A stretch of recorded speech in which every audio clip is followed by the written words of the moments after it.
महालक्ष्मी नमस्तुभ्यं नमस्तुभ्यं सुरेश्वरे आत्रेहते नमस्तुभ्यं स्मृद्धं कुरु मे सदा। एक बार प्रेम से बोलिए भगवती महालक्ष्मी की जय। आइए प्रेम से मार्गशीर्ष मास की गुरुवार की यह परम पावन कथा को श्रवण करिए। कमेंट बॉक्स में जय मां महालक्ष्मी अवश्य लिखिए। भारतवर्ष के सौराष्ट्र देश में द्वापर युग के समय एक घटना हुई, क्योंकि सौराष्ट्र के राजा उस समय भद्रश्रवा थे। भद्रश्रवा बड़े ही पराक्रमी राजा थे। उनकी रानी का नाम सुरत चंद्रिका था। रानी दिखने में सुंदर और सुलक्षणा थी। उन दोनों को 7 पुत्र तथा उसके बाद एक कन्या का वरदान प्राप्त था और उस कन्या का नाम श्याम बाला था। एक बार भगवती महालक्ष्मी जी के मन में विचार आया कि चलो राजा के राज प्रसाद में रहें। इससे राजा को दिन प्रतिदिन धन दौलत की प्रगति होगी और इससे वह अपनी प्रजा को सुख दे पाएगा।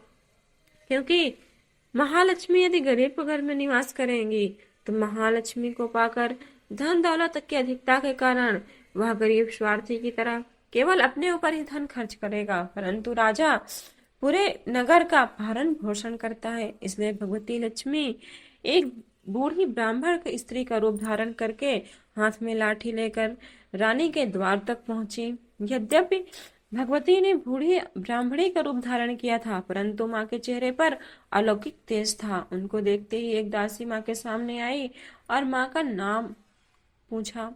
वृद्धा ब्राह्मणी ने कहा, हे बालिके, मेरा नाम कमला है, मेरे पति का नाम भुवनेश है, हम द्वारिका में रहते हैं। तुम्हारी पत्नी, तुम्हारी रानी पिछले जन्म में एक वैश्य की पत्नी थी। वह वैश्य अत्यंत गरीब था।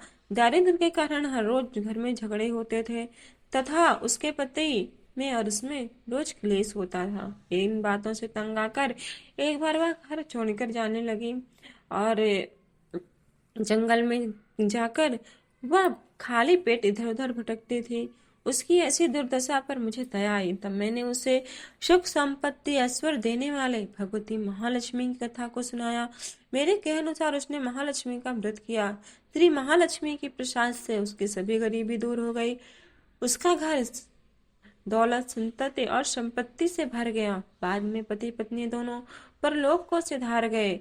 महालक्ष्मी व्रत करने के कारण वो लक्ष्मी लोक में रहे। जितने साल उसने महालक्ष्मी का व्रत किया था उतने 1000 साल उन्हें श्री महालक्ष्मी के वास में परम सुख की प्राप्ति हुई। इस जन्म में उसका जन्म राजघराने में हुआ है, परंतु वह इस जन्म में श्री महालक्ष्मी का व्रत करना भूल गई है। उसे यही याद दिलाने के लिए मैं यहाँ आई हूँ। बुढ़िया की बातें सुनकर दासी ने उन्हें प्रणाम किया तथा श्री महालक्ष्मी का व्रत किस तरह किया जाता है इस बारे में पूछा। बुढ़िया रूप धारण किए हुए श्री महालक्ष्मी माता ने दासी को पूजा की विधि तथा महिमा बताई। इसके बाद वह दासी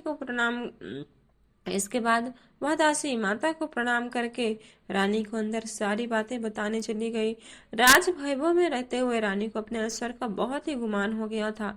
संपत्ति तथा अधिकार की वजह से वह उन्मत्त हो गई थी। दासी द्वारा बताई गई बुढ़िया की बातें सुनकर वह आग बबूला होकर राज द्वार पर आकर बुढ़िया रूप धारित श्री महालक्ष्मी पर बरस पड़ी। उसे यह मालूम नहीं था कि यह साक्षात महालक्ष्मी माता है, परंतु भगवती महालक्ष्मी ने रानी का इस बर्ताव देखकर वहां एक पल भी ठहरना ठीक नहीं समझा और वो वहां से चल पड़ी। राह में उन्हें राजकुमारी श्याम बाला मिली। उन्होंने श्याम बाला ने माँ के इस अलौकिक रूप को देखा और श्याम बाला ने माँ को देखते ही प्रणाम किया और कहा, हे माँ, आप यहाँ पर क्यों आई थी और ऐसे ही कि बिना किसी से मिले क्यों जा रही हैं? श्याम बाला की इस स्वभाव को देखकर भगवती लक्ष्मी ने उन्हें सारा हाल बताया।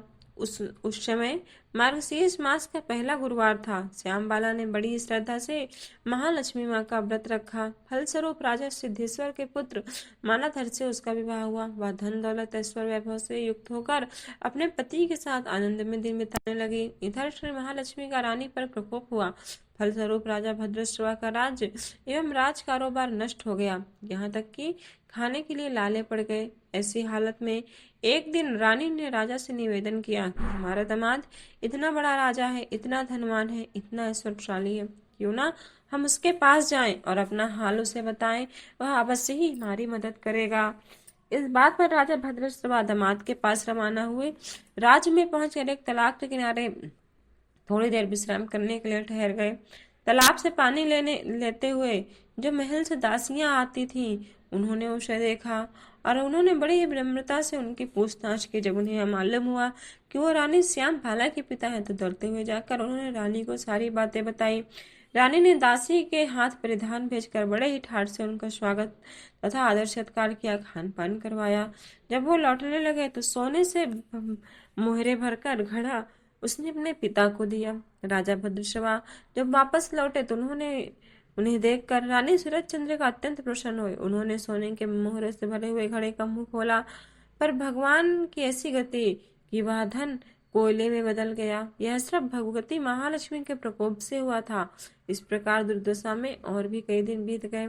इस बार रानी स्वयं अपनी कन्या के पास गई। वह दिन अगहन मास का अंतिम गुरुवार था। श्यामबाला ने श्री महालक्ष्मी का व्रत किया, पूजन किया तथा अपनी माता से भी व्रत करवाया। इसके बाद रानी अपने घर आई। श्री महालक्ष्मी का व्रत रखने से उसे फिर से अपना राजपाट, धन दौलत, ऐश्वर्य प्राप्त हुआ और वह फिर से सुख शांति आनंद में जीवन बिताने लगी। कुछ दिनों बाद राजकन्या श्यामबाला अपने पिता के घर आई। उसे अपने घर की दरिद्रता देखकर सूरज चंद्रिका की पुरानी बातें याद आ गई। यही कि श्यामबाला ने अपने पिता को एक घड़ा दिया था, वो भी कोयला भरकर, और इसी कारण श्यामबाला को पिता के घर के आने के बाद उसकी माँ ने उसका कोई आतिथ्य सत्कार नहीं किया, ना ही कुछ आदर किया और उसे हर समय नीचा ही दिखाती रही। परंतु रानी श्यामबाला इस बात का बुरा नहीं मानी। वह अपने घर लौटते समय अपने पिता के घर से थोड़ा नमक ले आई। अपने घर लौटने पर पति ने पूछा कि तुम अपने मायके से क्या लाई हो। इस पर उसने जवाब दिया कि वहां का मैं सार लेकर आई हूँ। पति ने पूछा इसका क्या मतलब हुआ। श्यामबाला ने कहा कि थोड़ा धैर्य रखिए, आपको सब पता चल जाएगा। उस दिन श्यामबाला ने सारा भोजन नमक डाले बिना बनाया और परोसा। पति ने खाना चखा, सारा खाना बिना नमक का था, इसलिए स्वाद नहीं आया। फिर श्यामबाला ने थाली में नमक डाला और इससे भोजन बहुत ही स्वादिष्ट लगने लगा। तब श्यामबाला ने पति से कहा कि यही है मेरे मायके से लाया हुआ सार। पति को उसकी बातें भी सही लगी। फिर दोनों हंसी मजाक करते हुए भोजन करने लगे। इस तरह जो मनुष्य श्रद्धा भक्ति पूर्वक महालक्ष्मी का व्रत करता है, उनकी कथा को श्रवण करता है, उसके घर में सुख शांति और ऐश्वर्य की प्राप्ति होती है, उनकी सभी मनोकामनाएं पूरी होती हैं। परंतु यह सब प्राप्त होने के बाद भी भगवती को भूलना नहीं चाहिए। हर गुरुवार को व्रत का पाठ और कथा अवश्य श्रवण करना चाहिए। इससे भगवती महालक्ष्मी की कृपा सबको प्राप्त होती है। एक बार प्रेम से बोलिए भगवती महालक्ष्मी की जय। मातु लक्ष्मी करे कृपा, करो हृदय में वास, मनोकामना सिद्ध करो, गुरबहु मेरी आश। सिंधु सुता विष्णु प्रिय, नत सिर बारंबार, रिद्धि सिद्धि मंगल प्रदे, नत सिर बारंबार। यही मोर अरदास, हाथ जोड़ बिनती करूं, सब विधि करो सुवास। जय जननी जगदम्बिका, सिंधु सुता में सुमिरो तो ही, ज्ञान बुद्धि विद्या दो मोहि। तुम समान नहीं को उपकारी,